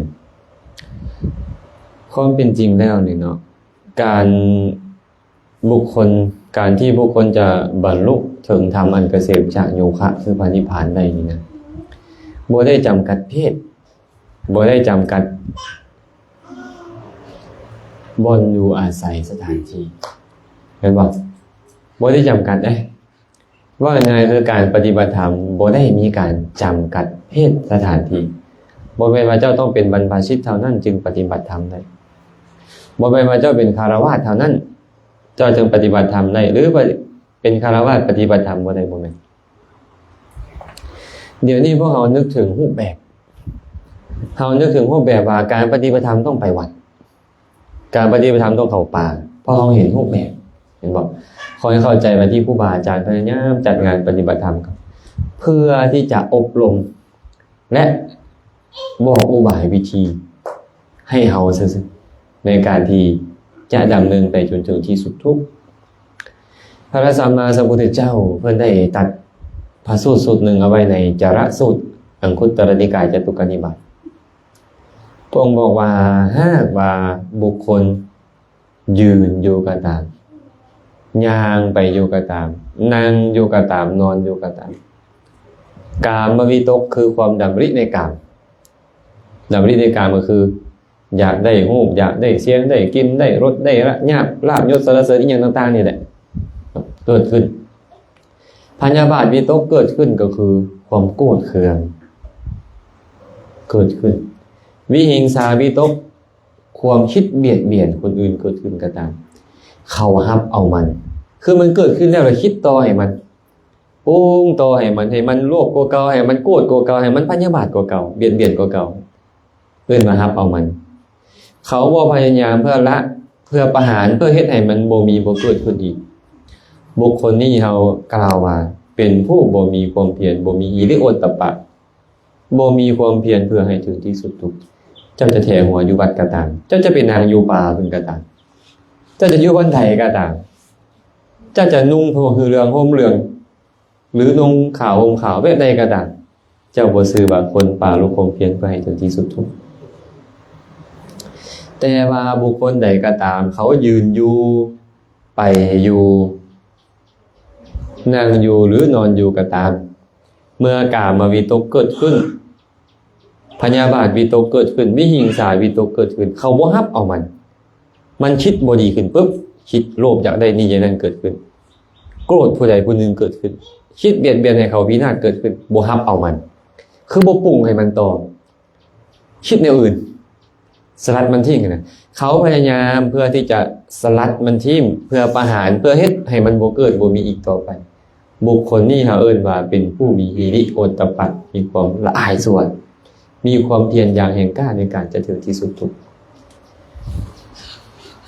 บ่ได้บอกสมบัติต้องนั่งหลับหูหลับตาอยู่กลางป่าเห็นบ่นั่นก็หมายความว่าเจ้าอยู่บนไหนเจ้าบรรลุธรรมได้หมดเจ้าสามารถบรรลุธรรมได้หมดเลยเนาะยืนอยู่กับบรรลุได้นั่งอยู่กับบรรลุได้นอนอยู่กับบรรลุได้ย่างอยู่กับบรรลุธรรมได้อยู่ในอิริยาบถใดบรรลุธรรมได้หมดแต่เจ้าต้องมีความเพียรได้ดิเจ้าจะชื่อว่าเป็นผู้ปฏิบัติธรรมและบรรลุธรรมได้บ่ได้จำกัดเพศว่าต้องเป็นบรรพชิตหรือคฤหัสถ์บ่ว่าเพศบรรพชิตจึงค่อยได้บ่แม่นแต่เป็นหยังพระพุทธเจ้าจึงซี่ว่านั่นเฮือนวางนั่นห่มไม้นั่นป่าเป็นอย่างพระองค์จึงบอกไว้นี่เพราะสถานที่แบบนั้นบ่มีผู้คนพลุกพล่านปราศจากเสียงมันเหมาะกว่าแต่ถึงเจ้าได้สถานที่นั่นก็ตามได้เพศบรรพชามาก็ตามแต่ว่าเจ้าปล่อยให้กามวิตกครอบงำจิตใจเจ้าปล่อยให้พยาบาทวิตกวิหิงสาวิตกครอบงำจิตใจคิดปรุงมันอยู่ตลอดเจ้าก็อยู่100 ปีในเพศนั้นณสถานที่นั้นก็บ่ซื่อว่าผู้ปฏิบัติเพื่อให้บรรลุถึงที่สุดทุกข์ได้ฉะนั้นทุกที่ทุกเวลาเนาะทุกที่ทุกเวลานั่นแหละ ทุกอิริยาบถนั่นแหละคือเขาคือนักปฏิบัติคือผู้ปฏิบัติตอนนี้สมมุติเสียงมากระทบหูปุ๊บมาเจอกับโอ้ยมวนแท้เขาเจ้าตามมันไปเจ้าก็ซื้อว่าบ่เป็นผู้ปฏิบัติเห็นบ่โกรธแท้ไม่หยังคือส่งเสียงดังที่ทางนอกกันน่ะก็ยังตามมันต่อไปอยู่เจ้าก็บ่ซื้อว่าผู้ปฏิบัติความคิดบ่ดีต่อคนนั้นเคยเฮ็ดบ่ดีต่อเฮาสิเอาคืนก่อนน่ะเนี่ยมันเกิดขึ้นแบบนี้อยู่แล้วเฮาละตามมันไปสิเจ้าก็บ่ซื้อว่าผู้ปฏิบัติบ่ซื้อว่าปาลบความเพียรนั้นเฮาผู้ได้สดับมาฟังธรรมของพระอริยเจ้าแล้วมันก็ต้องเอามาพิจารณามันบ่ได้อยู่ที่เพศนะหลายคนบรรลุอรหันต์คนบวชก็มีเห็นบ่บรรลุพระอรหันต์คนบวชก็มีนะแม้แต่เป็นฆราวาสนั่นแหละฟังธรรมปฏิบัติธรรมบรรลุเป็นพระอนาคามีกันหลายเด้เป็นบอกมีเศรษฐีคนหนึ่งเนาะบรรลุเป็นอนาคามีกลับเมื่อเหินเอิ้นเมียมาเมีย4คนลาว่าซั่นค่อยนี่นะเป็นผู้มีศีล8สมบูรณ์หมายความว่าคือศีล8ได้สมบูรณ์แล้วทรัพย์สมบัติอยู่ในเฮือนนี่ก็มีผู้ใดอยากบริโภคก็บริโภคหมดเด้อคันผู้ใดอยากกลับเมื่ออยู่นำพ่อนำแม่ก็กลับโลดคันอยากได้ผัวใหม่ก็บอกค่อยมีนางคนหนึ่งก็เลยบอกว่าเอาให้ค่อยแต่งงานกับผู้นั้นซะเราก็ให้ไปเอิ้นมาแล้วก็มอบเมียเราให้คนอื่นแล้วก็หยาดน้ำลงไปมีหยาดน้ำเลยพระอนาคามีหยาดน้ำได้ไหมบอกเลยก็หยาดน้ำลงไปใส่มือของเขาแต่บนเป็นหยาดคือเขานะหยาดใส่มือเพื่อสละเขาจะเขาเลยหยาดเพื่ออุทิศมันคนละเรื่องกันนะเห็นป่ะพระอนาคามีเนี่ยเราบวชแต่ว่าเราก็อยู่ในนั้นในเบียดในคนเราเนาะแต่หลายคนหัดจิตตะขหบดีอย่างต่างๆก็อยู่แบบคฤหัสถ์นั่นแหละใจเขาบ่น้อมในการออกบวชเขาก็เฮ็ดหน้าที่ของเขาในความเป็นคฤหัสถ์แต่ว่าการออกบวชมันได้สละหลายอย่างความคล่องเกี่ยวมันน้อยลงเมื่อคล่องเกี่ยวน้อยลงฟุ้งซ่านก็อาจจะน้อยลงสินะแต่ซุมื้อนี้บ่แม่นได้นะบางทีนี่บวชมาแฮะกุฏิค่อยได้ป่ะเนี่ยจีวรค่อยโยมอุปถากค่อยไปกันใหญ่เลยเนาะค่อยเป็นเจ้าอาวาสค่อยเป็นเจ้าคณะเขตค่อยเป็นเจ้าคณะเมืองเจ้าคณะแข่งขึ้นไปโอ้ยเฮงก่อนกับเราหัดมาเลยวุ่นวายเฮงไปกับเรือยิงบ่ง่ายก็เนาะอันนี้ก็ฝากไว้เป็นนี่แหละว่าการปฏิบัติธรรมนะเราก็สามารถปฏิบัติได้อยู่บนใดก็ปฏิบัติได้นั่นแหละที่พระพุทธเจ้าบอกว่าให้ออกไปบนสงบไปเฮือนบ้างไปป่าไปต้นไม้ก็เพื่อให้หลีกออกจากผู้คนให้ได้กายวิเวกซื่อๆเพราะว่ากายวิเวกเกิดขึ้นได้แล้วจิตตวิเวกก็เกิดง่าย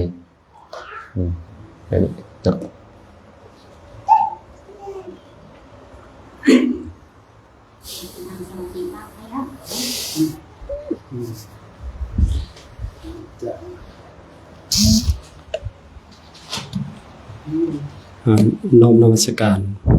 พระเทลานุเทลาน้อมนมัสการ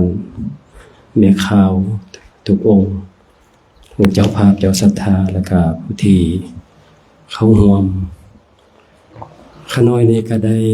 มีโอกาส ได้มาร่วมฟังการบรรยายธรรมของพระอาจารย์จันแซมทีมงานครั้งนี้ก็เป็นครั้งที่5ละตามที่ชื่อใดแต่ว่าผ่านมาข้าพเจ้าเรือขน้อยกับบ่ทันได้มีโอกาสเนื่องจากว่าก็เป็นข้าราชการเป็นพนักงานแต่ว่ามหาระยะนี้ก็เกษียณละก็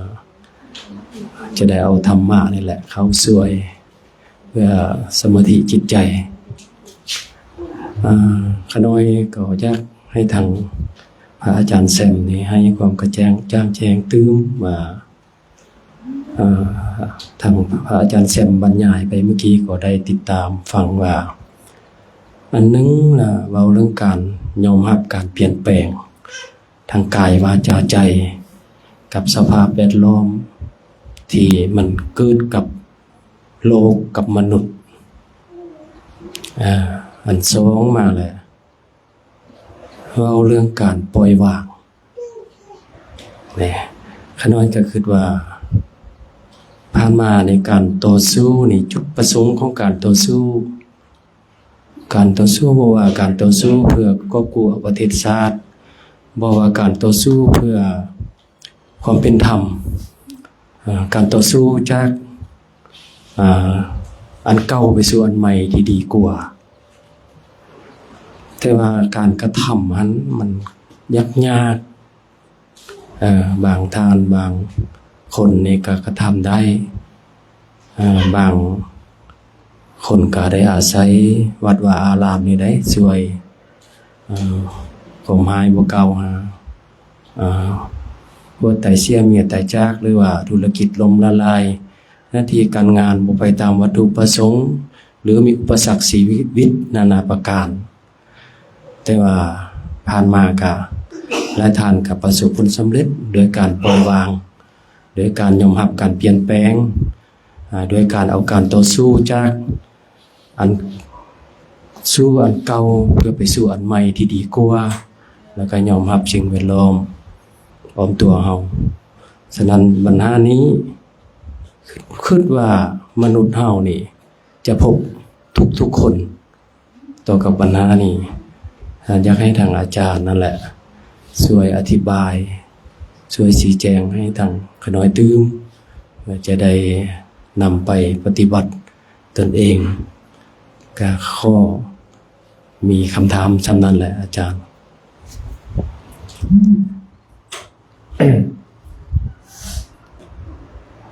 การยอมรับความเป็นจริง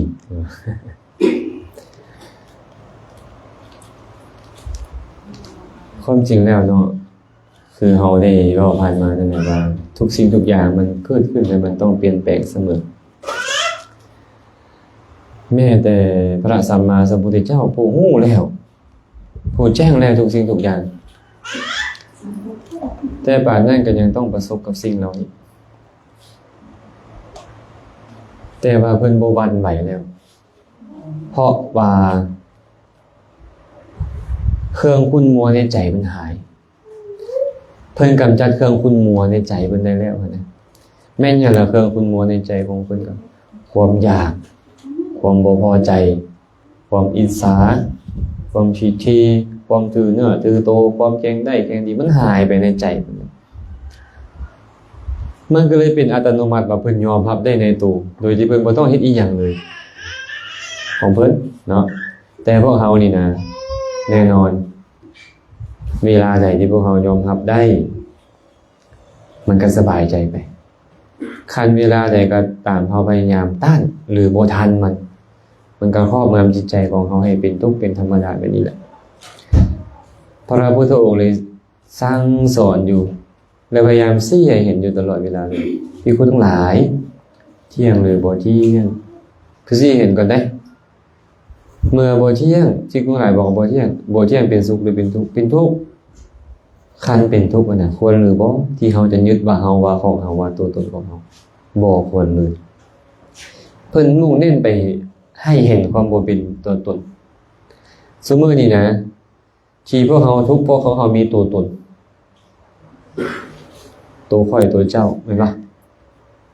ตัวข่อยตัวเจ้าเมื่อมีข่อยเมื่อมีเจ้าขึ้นมาทุกข์มันก็เลยเพิ่มพูนให้ทุกข์หลายก็นำมันบ่ทันกันแบบนี้ถ้าหากว่าเราเห็นทุกสิ่งทุกอย่างว่ามันเป็นธรรมชาติที่เกิดและก็ดับเกิดและก็ดับเฮาก็มักโกรธกันเป็นประจำแม่นบ่เคยโกรธเนาะแล้วโกรธเรื่อยๆเพราะมันบ่พอใจร้อนเกินไปก็โกรธหนาวเกินไปก็โกรธฝนตกแดดออกโกรธหมดแม่นบ่บ่พอใจนะในขณะที่มันบ่พอใจเกิดขึ้นเขาสามารถเห็นมันได้ว่ามันเกิดและมันดับเป็นธรรมดามันบ่แม่นเฮามันบ่แม่นเฮามันเป็นหยังล่ะมันเป็นธรรมชาติอย่างหนึ่งที่อาศัยอารมณ์มากระทบและเกิดขึ้นและมันก็แตกดับคันเจ้าเป็นยึดว่าเจ้าตอนใดทุกข์ลดคันเจ้าเศร้ายึดได้เจ้าก็จะบ่ทุกข์มันก็เลยต้องฝึกให้เห็นแบบนี้เรื่อยๆฝึกให้เห็นแบบนี้เรื่อยๆไอ้การฝึกเห็นแบบนี้พระพุทธเจ้าเอิ้นว่าการปฏิบัติธรรม การปฏิบัติธรรมก็คือการฝึกให้เห็นตัวนี้แหละเห็นว่ามันเกิดขึ้นระดับไปเกิดขึ้นระดับไปที่พ่อไม่ออกพากันไปงานแต่ละงานเห็นบ่นุ่งขาวห่มขาวไปย่างจงกรมอีหยังนั้นเพิ่นไปย่างอีหยังถามบ่ฮะไปย่างลงเฟซบ่ ไปย่างก็เพื่อให้ฮู้ตามว่าการย่างนี่นะมันบ่แม่นเฮาเห็นบ่แม่นอยู่ดอกว่าในพระสูตรบอกว่าย่างอยู่กับฮู้ว่าเฮาย่างอยู่เห็นบ่เพิ่นมักบอกยืนอยู่กับฮู้ว่าเฮายืนอยู่นั่งอยู่กับฮู้ว่าเฮายืนอยู่อันนั้นหมายถึงเว้าถึงซื่อของสติที่ตามระลึกฮู้แต่สัมปชัญญะต้องเกิดขึ้นมาบ่แม่นเฮายืนฮู้ธรรมมันตั้งอยู่แบบนี้บ่แม่นเฮาย่างฮู้ธรรมมันเคลื่อนไหวเป็นหยังมันจังตั้งอยู่เป็นหยังมันจังเคลื่อนไหวใจนี่นะความคิดมันอยากไปมันก็เลยก้าวความคิดกับร่างกายนี่มันสัมพันธ์กันแบบนี้มันก็เลยมีอาการแบบนี้ความคิดกับบ่แม่นเฮาร่างกายบ่แม่นเฮามันเป็นธรรมชาติที่อาศัยกันและกันเกิดขึ้นก้าวไปปุ๊บตัวอยู่บนเก่าหายแล้วเจ้าหยุดปุ๊บตัวก้าวหายแล้วยกขึ้นตัวหยุดอยู่หายแล้วมันสลับผัดเปลี่ยนกันไปเป็นประจำแบบนี้อาศัยกันและกันเกิดขึ้นแต่พวกเขาบ่ค่อยเห็นแบบนั้นเขาเห็นแต่ว่าเป็นเฮาอยู่เขาก็เลยยังต้องทุกข์อยู่ยังต้องทุกข์อยู่เขาคันเห็นได้ถึงขนาดนั้นมันจึงค่อยทุกข์หน่อยลงแต่มันบ่แม่นเรื่องง่ายเด้จะเห็นเขาต้องรู้ให้ได้ก่อนว่าอันใดเป็นจิตใจอันใดเป็นทางกายนะคันเฮารู้แล้วอันนี้ทางกายอันนี้จิตใจอยากไปมันทางกายมันก็เลยไปมันอาศัยกันและกันเกิดขึ้นแล้วมันแตกดับไปแล้วมันบ่แม่นเฮาใจก็บ่แม่นเฮากายก็บ่แม่นเฮาปัญญาเกิดขึ้นในตอนนั้นบ่ทุกข์อีหยังมากระทบก็บ่ทุกข์เนาะแต่ว่าบ่แม่นอยู่ซื่อๆเฮ็ดได้นะก็บ่แม่นว่าอาจารย์เฮ็ดได้พร้อมแล้วก็บ่แม่นหมายถึงว่าพระพุทธเจ้าเพิ่นแสดงแนะนำไว้แบบนี้คันบ่อยากทุกข์ก็ต้องให้เห็นว่ามันบ่แม่นตัวบ่แม่นตนทุกสิ่งทุกอย่างของเขาเสียหายเฮาบ่ทุกข์คันของคนของเฮาเสียหายเฮาเริ่มทุกข์เห็นบ่คันของเฮาเสียหายทุกข์แฮงกว่าเก่าย้อนหยังย้อนมีเฮาเข้าไปประกอบทุกข์มันบ่ได้มีอยู่บนอื่นทุกข์มีอยู่บนเฮานี่แหละทุกข์มีอยู่เฮานี่เฮ็ดได้ไดเฮาจึงจะเห็นแบบนั้นได้การเห็นความเปลี่ยนแปลงเรื่อยๆเห็นความเปลี่ยนแปลงเรื่อยๆมันจะเข้าใจมันบัดทุกสิ่งทุกอย่างมันต้องเปลี่ยนแปลงนี่นะในขณะนี้เฮายังมีสิ่งนี้มีบุคคลนี้อยู่เฮาก็เข้าใจว่าเป็นแบบนี้แต่มื้อหนึ่งมันต้องบ่มีทุกข์มันก็เริ่มหายไป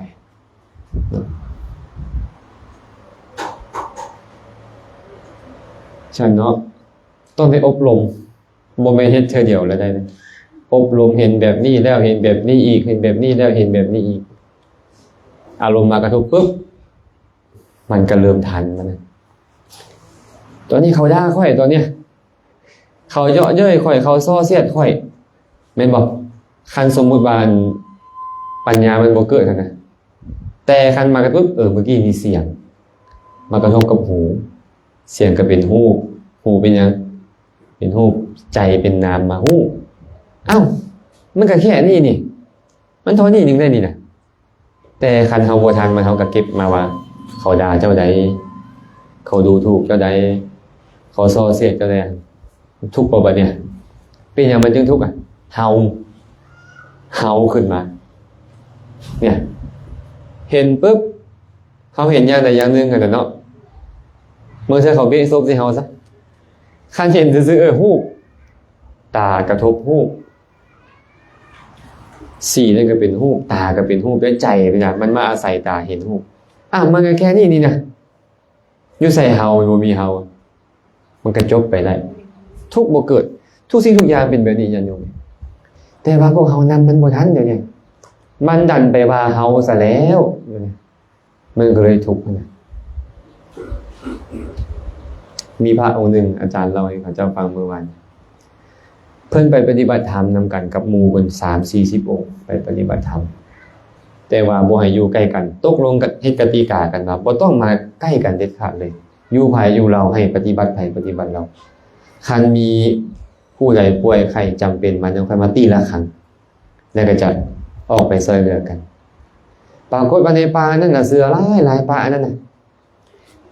อยากให้ตัวเองเป็นผู้บ่ประมาทในการปฏิบัติธรรมเพื่อให้พ้นทุกข์นะก็เลยไปอยู่บนแบบนั้นเมื่อหนึ่งเสือตัวนึงมันก็เลยมากัดมากินพระองค์นึงกันนะเราก็ห้องโอ้ขึ้นมาหมู่พระได้ยินเสียงก็ป้าวออกไปซอยกันจับไม้ค้อนไล่เสือมันก็ฆ่าพระนี่ก็ปีนขึ้นไปถึงหน้าผาไปพระขึ้นบ่ได้บ่เนี่ยมันก็เริ่มกินเลยเริ่มกินพระนั่นก็ห้องเนาะมันเจ็บปวดเลยเห็นบ่ตั้งสติมันเนี่ยตั้งสติขึ้นมาเพิ่นเจริญเวทนานุปัสสนามาดีเพิ่นก็พิจารณาเห็นตามความเป็นจริงว่าเอ้าเสือมันกัดและเวทนาไปรู้สึกว่ามันเจ็บปวดมันบ่แม่นเฮาเนี่ยแค่เสือมาคือกายเฮาก็เป็นฮู้เนาะเวทนาที่ไปรู้สึกเป็นนามเวทนามันบ่แม่นเฮามันเกิดขึ้นมันตั้งอยู่ดับไปเลยเด้พิจารณาไปพิจารณามาบรรลุเป็นพระอรหันต์โอ้เนี่ยขนาดถึกเสือกัดกินแต่สุดท้ายก็ตายได้ก็ตายบรรลุเป็นพระอรหันต์แล้วก็ตายอันนี้เขาเจ้าฝึกมาดีแล้วนะเนาะเขาเจ้าก็เลยทันมันไอ้พวกเขาเป็นที่เนาะเขาอยากมาเฮ็ดมื้อนึงวันเดียว2 มื้อ3 มื้อแล้วให้จิตใจสงบให้บ่ทุกข์เฮ็ดอีหยังเป็นธรรมชาติโอ้ยบางคนสร้างสมบารมีแสนมหากาพย์บางองค์ก็ครูบาอาจารย์บอกเป็น10เป็น20ปีเพิ่นจึงคอยตามทันจิตใจของเพิ่นความคิดของเพิ่นเนาะก็บ่แม่นง่ายฉะนั้นเฮาก็เลยต้องเริ่มมันบ่สามารถเฮ็ดได้ทุกคนนะคันเฮ็ดง่ายเฮ็ดได้ทุกคนปานนั้นก็บ่มีไผทุกข์เนาะแต่บางคนเท่านั้น1ใน100 1ในพัน1ในแสน1ในล้านนะที่จะเฮ็ดได้ขนาดนั้นนะเป็นหยังเขาจึงเฮ็ดได้ล่ะเขาฝึกเฮาก็เลยต้องมาฝึกให้เห็นแบบนี้อยู่ซื่อๆได้ยินเสียงมากระทบหลานให้สมมุติแมวบ่วันหลานให้แป๊บเสียงเนาะมากระทบกับหู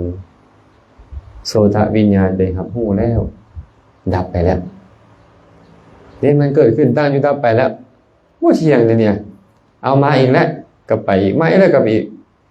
คันเฮาตามเห็นแบบเนี้ยก็ปัญญาล้วนๆแหละที่มันเกิดขึ้นกับเฮาและเป็นปัญญาที่มันเบื่อหน่ายคลายกำหนัดเพราะมันจะเป็นเหตุให้หลุดพ้นเพราะนะต้องได้ฝึกเด้อทุกอย่างมันต้องได้ฝึกนั่นแหละฝึกให้เห็นว่ามันบ่แม่นเฮาเริ่มมาจากความบ่เที่ยงพี่แหละเมื่อบ่เที่ยงเป็นทุกข์มันก็บ่แม่นเฮาบ่แม่นของเฮาบ่ควรจะไปยึดถือ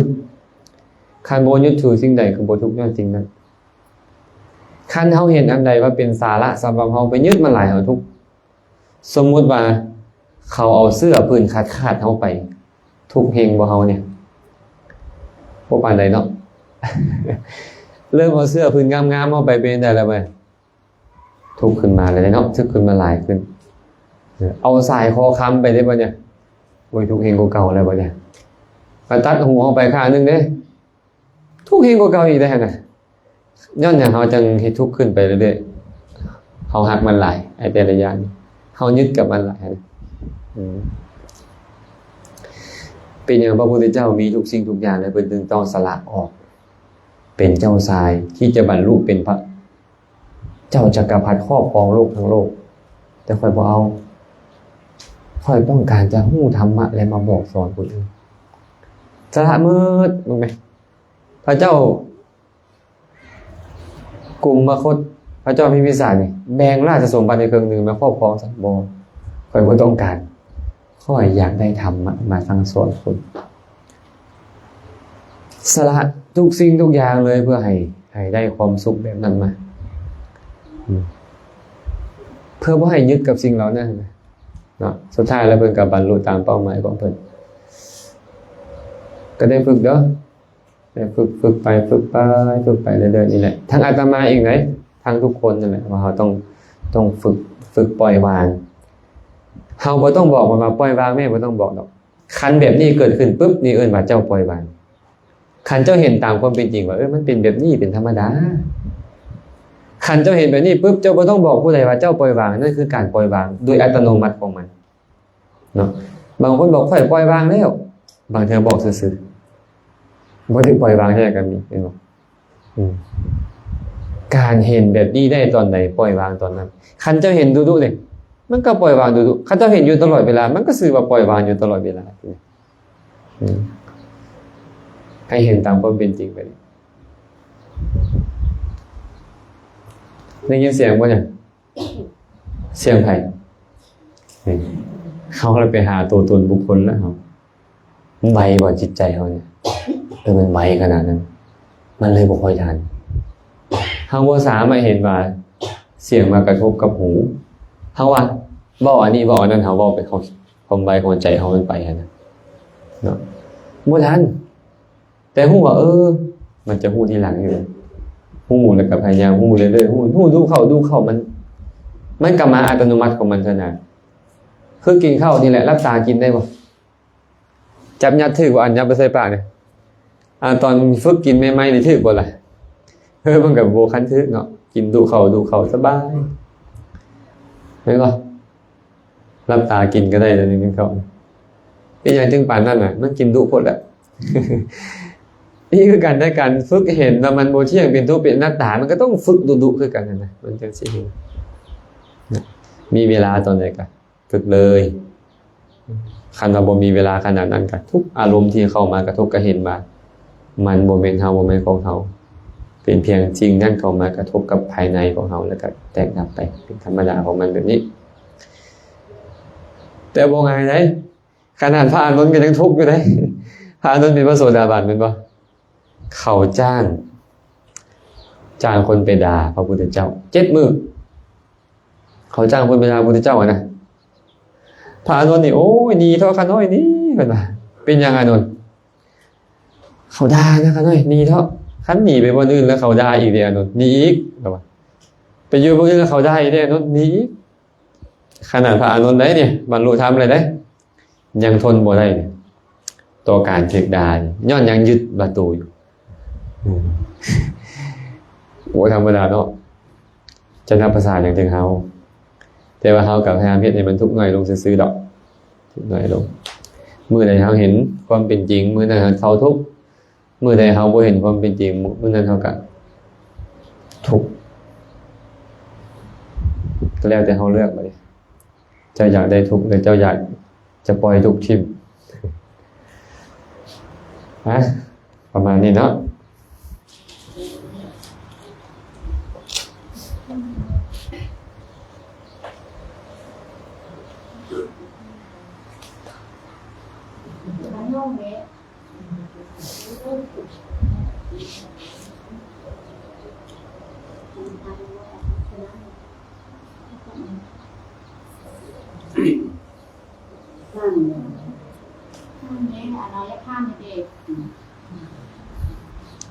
มันฮอตก่อนสำหรับการข้าวเนาะพวกมาแล้วยืมมือถือคันบ่มีสินอนนี่ก็ได้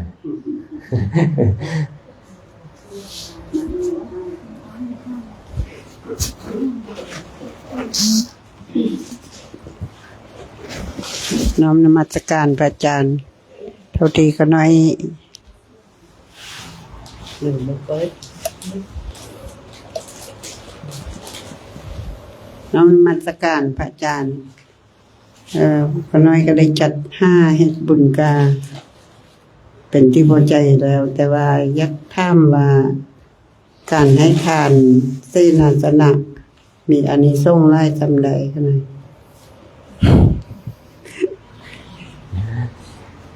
เสียนาสนะมีอานิสงส์หลายสังหาก็ตอบแบ่งได้เนี่ยเนาะวางอยู่กันไม่ออกตามองเนาะสงสัยเพิ่นรับตอนนั้นเพิ่นได้เสาพระพุทธเจ้าบอกไว้นี่ว่าการที่บุคคลเชื่อเชิญพระอรหันต์พระสงฆ์นะพระอรหันต์ที่มีพระพุทธเจ้าเป็นประมุขมาบริโภคยังมีอานิสงส์น้อยกว่าการสร้างเสนาสนะเป็นทานแก่พระภิกขุสงฆ์ผู้มาจากทิศทั้ง4ลองคิดดูเนี่ย มีพระอรหันต์1,000พระพุทธเจ้านางเป็นประมุขเอาอาหารปลานี้ไปถวายได้บุญนับบ่ได้อะไรได้ไหมตัวเองนับประมาณบ่ได้เลยแต่ว่ายังมีผลน้อยกว่าการสร้างเสนาสนะเป็นฐานเกณฑ์ส่งผู้มาจากทิศทั้ง4ก็แสดงว่าเสนาสนะทานดีๆเนาะก็รวมไปถึงการให้ที่พักผ้าอาศัยคือพวกงานสารบ้านช่องบอกที่ดินที่ดอนไปพร้อมนั่นแหละอานิสงส์นับโมไดแน่นอนแหละหลายกว่านี้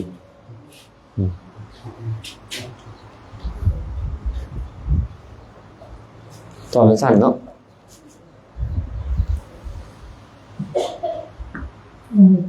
โอกาส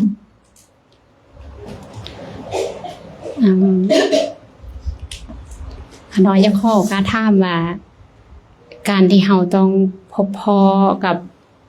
บุตรภรรยาสามีที่ว่าบ่เชื่อฟังหรือว่า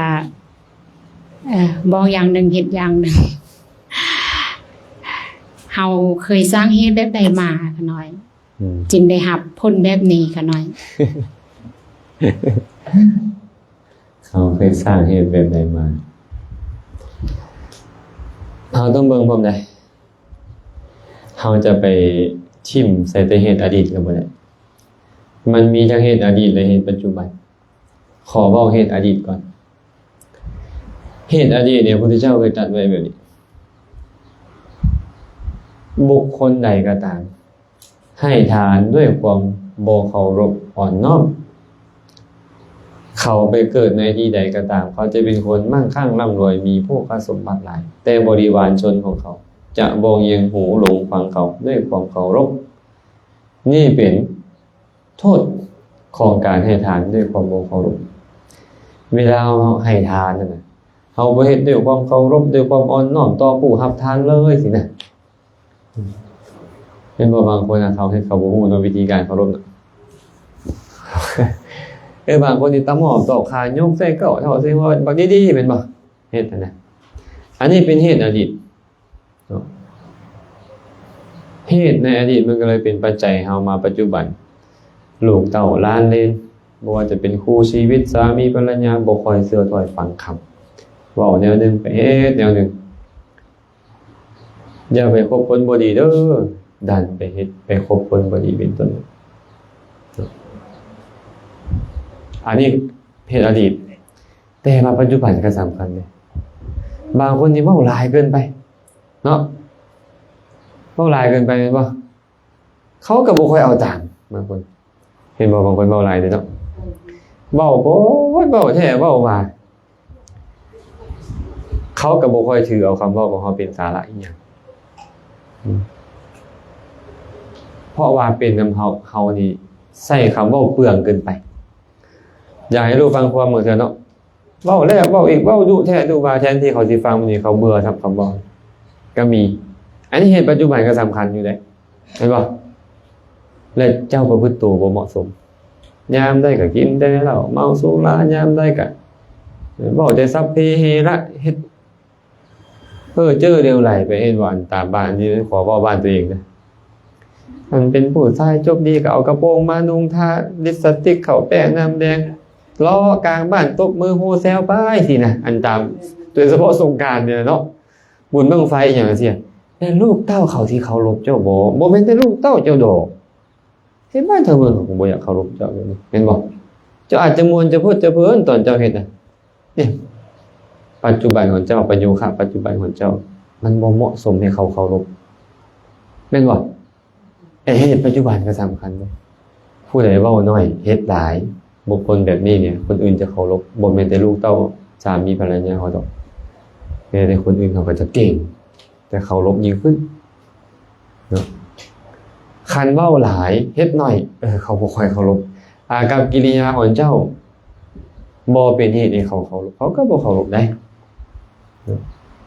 บางคนก็เล่นกับลูกเกินไปเขาก็บ่ค่อยเคารพบ่ค่อยเชื่อฟัง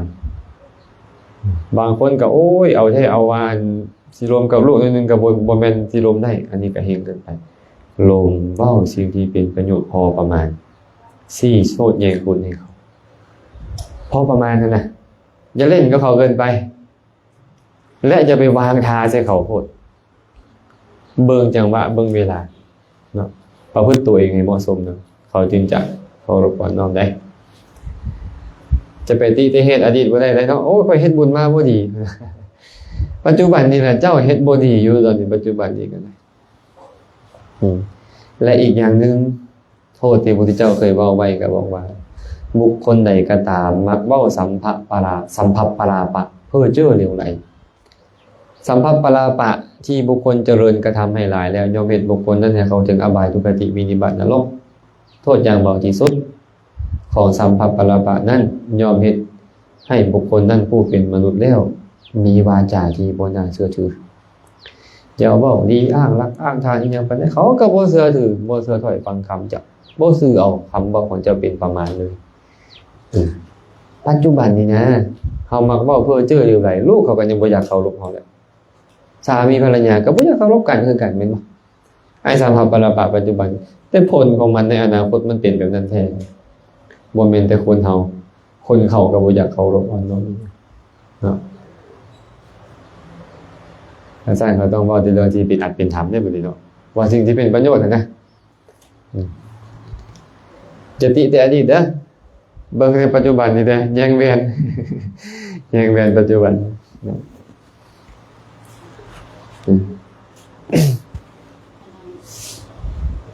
มันโทษการดูการงานหน่อยขน้อยเคยได้ฟังว่าเคยมีเซตที่ว่าห้ามให้ทาน ห้ามรู้ห้ามล้านห้ามให้ทาน แต่ว่าได้ไปเกิดเป็นข้อทานบอกขน้อยจือบ่ได้อย่าขอให้พระอาจารย์ช่วยไปเกิดเป็นหยังก็เกิดอยู่ในอันท้องของคนข้อทานหรือคนห้าป่าแหละขน้อยจือบ่ได้ดีอยากขอให้พระอาจารย์ช่วยเล่าให้ฟังนะคะน้อยเผื่อสิได้เป็นบทเรียนเนาะเล่าให้ฟังคร่าวๆเคยมีเศรษฐีคนนึงบ่ว่าสิตีขออภัยเคยมีพระองค์นึงเอาเป็นพระก่อนนะมันมีเรื่องราวคล้ายๆกันได้มีพระองค์นึงเพิ่นเป็นเจ้าอาวาสวันนี้มีพระอรหันต์องค์นึงแหละมาพักอยู่วัดเพิ่นก็พาพระองค์นั้นไปบิณฑบาตปรากฏว่าญาติโยมก็นิยมชมชอบพระองค์นั้นเริ่มใส่ศรัทธานะเพิ่นก็เลยบ่มักพระองค์นั้นบ่อยากให้อยู่ก็พยายามบ่อยากให้เพิ่นอยู่ก็ตื่นเช้ามาก็เอามือไปเคาะระฆังเคาะค่อยๆหน่อยตุเก่งๆนี่ออกไปบิณฑบาตผู้เดียวชาวบ้านก็ถามเอ้าพระเถระอาคันตุกะบ่มาว่ะโอ้ยตื่นสวยองค์นั้นน่ะค่อยเคาะระฆังบักแห้งๆนึงก็ยังบ่ลุกบ่ตื่นอีหยังอยากให้ชาวบ้านรังเกียจก็บ่เป็นหยังถวายอาหารให้เพิ่นสันอิ่มแล้วข้าน้อยขอฝากอาหารไปให้เพิ่นได้บ่ขอฝากอาหารไปให้เพิ่นได้เอาไปแล้วบ่อยากให้อาหารฮอดคันอาหารฮอดก็สิอยู่อีกสินะสิเอาไปไล่น้ำที่ไปทิ้งคนก็สิเห็นบ่เอาไปเผาไฟดีกว่าเพิ่นก็เอาไปเอาฟางเอาหยังพวกอาหารไปเผาไฟทิ้งพระอรหันต์นั้นก็ฮู้เห็นนั่นก็เลยหนีบ่อยากให้เราที่ลำบากก็หลังจากซานั้นตายแล้วเราตกนรกมาเกิดเป็นมนุษย์ก็เกิดในท้องคนขอทานเกิดในท้องคนขอทานเนี่ยตั้งแต่เราไปเกิดในท้องแม่บ่ได้กินอย่างไอ้แม่น่ะไปขอทานกินกับจนที่บ่อิ่มท้องจากมือพุ่นน่ะตั้งแต่เรามาปฏิสนธิในท้องมันจนเกิดเราออกมาทิ่มกับโบให้เลยไปเจ้าไปไกลๆแม่เลยทางไปทางมันเฮาพอได้ยางได้ไปขอทานอีกได้ไล่ให้ดีเลยแม่ก็ได้โพดพอแล้วหลายปีแล้วอันทุกข์นั้นเจ้ากินข้าวบ่อิ่มจักมื้อนี่เห็นบ่ลำพังตัวเองเป็นขอทานกับทุกข์บ่แฮงแล้วดันคนที่บ่มีบุญมาเกิดได้บีกเฮงกว่าเก่าอีกสุดท้ายพระสารีบุตรไปเห็นอีตนก็เลยพาบวชเขาให้อยากบวชอยู่แต่บ่มีบุญให้บวชพาบ่อีหยังก็บ่มีเพิ่นก็หาให้พาบวชพอบวชแล้วก็ไปบิณฑบาตไปทางหลังหมู่ใส่ทางหน้าแล้วหมดจ้อยบ่ได้กินเธอไม่มาหมู่ก็ให้เจ้าไปทางหน้าซะปรากฏว่าหมู่เริ่มใส่ทางหลังบัดนี้ เบิ่งไหมเอ้ยเวลาบาปมันส่งผลเป็นไปนี่โอ้ยยังไงก็บ่ได้สารอาหารเอาให้เจ้าอยู่กลางครึ่งซะเขาตั้งเป็นสบายมาตั้งแต่ข้อเข้ามากลางบ่ฮอดตัวเองอ่ะมึงโทษยังเบาของเราเลยนี่แต่ว่าท้ายที่สุดแล้วก็ได้อาศั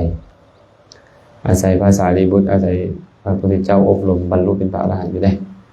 เราอาศัยอุปนิสัยเก่านะเมื่อสุดท้ายภาษาลีบุตร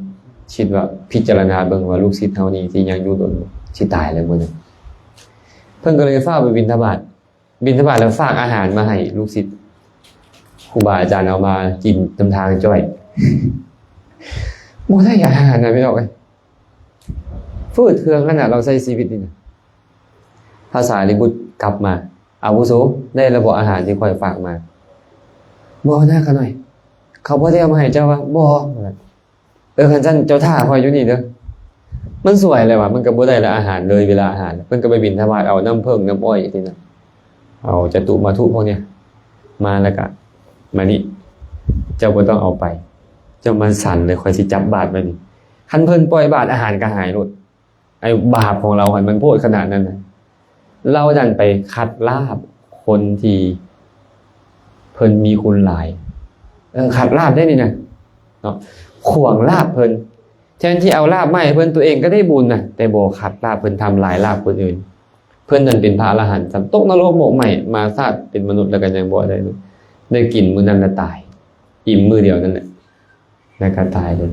อันนี้เป็นเรื่องของเราได้ฉะนั้นการคัดลาบคนอื่นนี่บ่ดีในพระสูตรพระพุทธเจ้าก็ว่าไว้ได้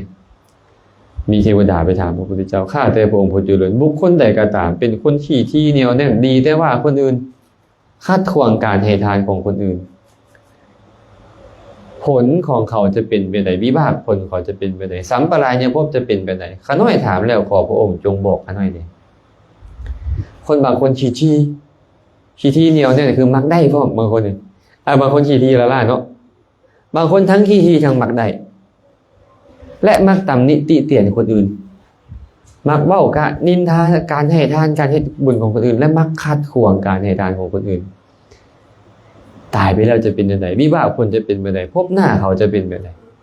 พระพุทธเจ้าก็เลยบอกว่าบุคคลบางคนในโลกนี้เป็นคนที่เหนียวแน่นคือมักได้นะ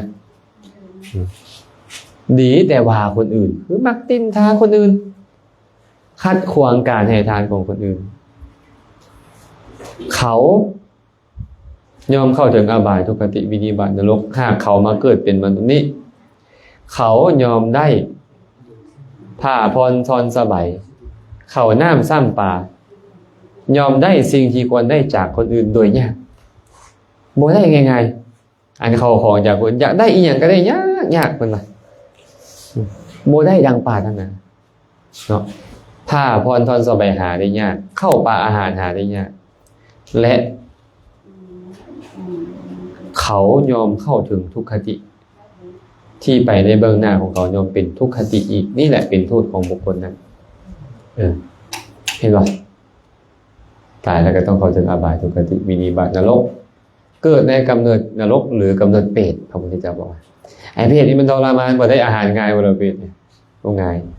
เกิดมาเป็นมนุษย์แล้วก็เสื้อผ้าอาภรณ์หาได้ยากเข้านั่งซ้ำปลาหาได้ยากต้องการอย่างจากคนอื่นได้ยากคติก็เป็นทุกขติอีกเป็นตาเฮ็ดบ่แบบนี้เฮาระวังเด้อบ่แม่นคนอื่นเด้อตนหลายแล้วพวกกับเมียนี่นะลูกกับแม่นี่นะอันนี้มาขัดขวางการเฮ็ดบุญนี่แม่นบ่ระวังได้เนาะต้องระวังขนาดเลยแม่สิเฮ็ดบุญลูกขัดขวางลูกสิเฮ็ดบุญแม่ขัดขวางผัวสิเฮ็ดเมียขัดเมียสิเฮ็ดผัวขัดอยู่เนี่ยอันนี้ระวังแต่ว่ามันลำบากเนาะที่จะให้ไปนํกันเมื่อทุกคนนี่มันบ่แม่นเรื่องง่ายที่จะเป็นแบบนั้นนะคันเห็นดีนํกันเบิดก็ดีแล้วบ่เมื่อวานนี้มีโยมแม่คนนึงเพิ่นไปนำเพิ่นก็เว้าสู่ฟังว่าเพิ่นไปเฮ็ดบุญแต่ละเทื่อผัวบ่เคยขัดจักเทื่อเพิ่นว่าจนตอนนี้เนี่ยอายุ60แล้วผัวบ่ขัดจักเทื่ออันว่าได้สิไปเฮ็ดบุญให้ทานบ่ได้นี่มึงครูบาอาจารย์มาเงินบ่ขัดจักเทื่อเลยตั้งแต่ฮู้ตั้งแต่อยู่นำกันมานี่แล้วผัวอีหยังว่าดีขนาดนี้บ บางเทื่อเราบ่ไปอยู่สั่นแต่เราก็เอาทรัพย์ส่วนของเราหั่นน่ะหรือว่าหาอีหยังมาเพิ่มเนาะไปสบายเด้อนี่นั่นอนุโมทนาบุญเด้อยังเป็นจังซั่นถึงบ่ไปก็ได้ว่าซั่นแบบนี้มันหายากก็ส่วนหลายแล้วก็เบิ่งครอบเบิ่งครัวจิแม่เจ้าก็ได้ส่วนหลายแล้วเป็นจังซี่เนาะมันมากมายแบบนี้หั่นนะมันก็เลยเป็นการขัดขวางบางครั้งขัดขวางการให้ทานของคนอื่นโทษหลายขนาดเลยได้เด้อในคัมภีร์สังยุตตนิกายสาขาถาวังพระพุทธเจ้าเอาไว้ในกระบอกเมนแต่เขาเลยบางทีก็ไอเฮาเนี่ยขัดของคนอื่นเลยนะไว้ทำนี่ก็พอเลยที่บอกต้องให้หลายประเด็นที่บอกไอเฮานี่ก็ยังมีอยู่นะเดี๋ยวนี้นะไอบอกเมนแต่คนอื่นได้แต่ว่ามันจะส่งผลตอนใดเนาะให้ระวังเด้อระวังส่วนหลายกับคนใกล้ตัวกันนั่นแหละคันคนอื่นที่เอากระบอกกล้าขัดขวางดอกคนใกล้ตัวกันท่านทำมาขัดขวางเนาะ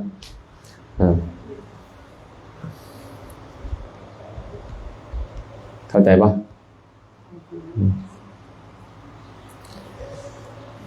มีอย่างเพิ่มปะ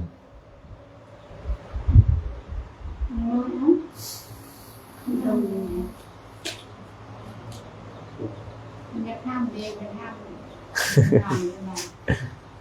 ถ้าคนไม่ทันนะเขาเรียงไปโมไปห้าเลยโม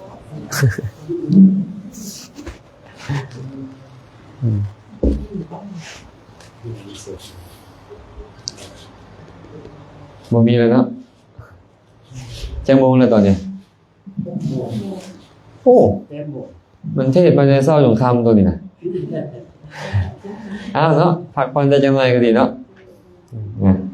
ก็มีคำถามกันจงไว้เมื่ออื่นแม่คำดีเพิ่นก็นิมนต์ไปสั่นอยู่เฮือนเพิ่นซึ่งก็จะนิมนต์ให้บิณฑบาตประมาณ 8:00 น8:00 นก็บิณฑบาตทำทานก็อาจจะมีการกล่าวสัมโมทนิยคาถาหรือสนทนาธรรมเล็กน้อยแล้วกันสันภัตตาหารหลังจากนั้นอาจารย์ก็จะเดินทางครับแล้วก็ยังมีกิจอยู่ทั้งหมดอีกกลับแล้วก็ได้ไปต่อยังบ่ได้หยุดพุ่นแหละได้ยินข่าววันที่14จังสิว่างจังสิบ่ได้พักผ่อนแต่ตอนนี้ก็เมื่อยไปก่อนเนาะบางคนจะพอสมควรอนุโมทนาบุญนำครอบครัวของพอพิสมรแนวบ่วันพร้อมด้วยญาติกาวงศาเพิ่นมิตรสหายที่มีศรัทธานิมนต์ครูบาอาจารย์เข้ามาสู่ตระกูลเพื่อเจริญกุศลก็ขอให้บุญกุศลนี่แหละจงเป็นปัจจัยอำนวยไว้ใส่ให้ทานทั้งหลายจงได้ประสบพบเจอแต่ความสุขปราศจากทุกข์ทั้งปวงท้ายที่สุดแล้วก็ขอให้ทุกคนทุกท่านจงได้บรรลุถึงมรรคผลนิพพานในอนาคตการอันไกลนี้โดยทั่วกันทุกท่านทุกคนเทอญ